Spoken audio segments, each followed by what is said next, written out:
Oke, ini adalah bentuk dari tabel R yang saya maksud dari kemarin itu. Nilai R ini biasanya digunakan untuk membandingkan nilai R hitung.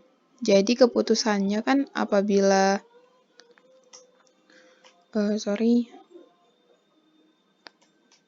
apabila nilai R hitung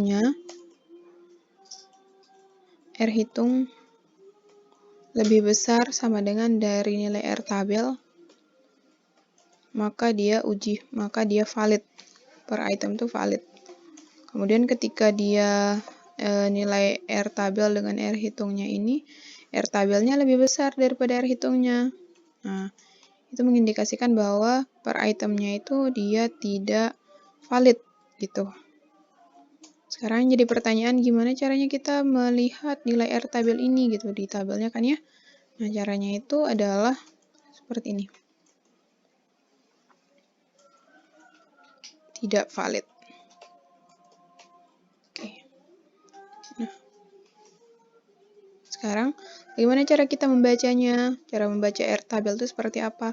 Misalnya kita sudah menemukan R hitungnya itu di dalam hasil SPSS itu misalnya sudah ditemukan R hitungnya itu sama dengan 2,45 lah sekian.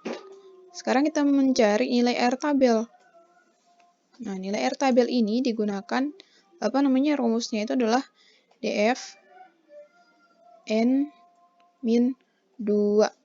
Nah, DF ini apa? Degree of freedom, derajat kebebasan. Nanti digunakan untuk mencari yang di sini. Kemudian N ini berapa? N yang kita gunakan itu berapa orang? Jumlah responden N itu. Berarti misalkan jumlah responden kopi 79 dikurangi dengan 2 sama dengan 77.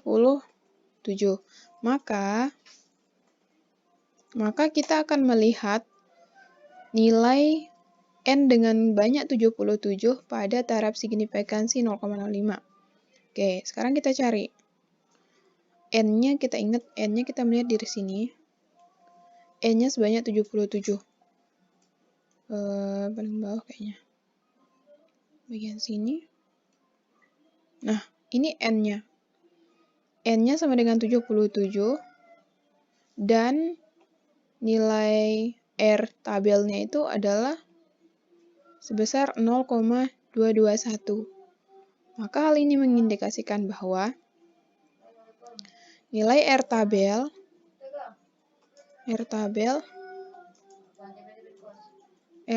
sama dengan tabelnya sama dengan 0,221.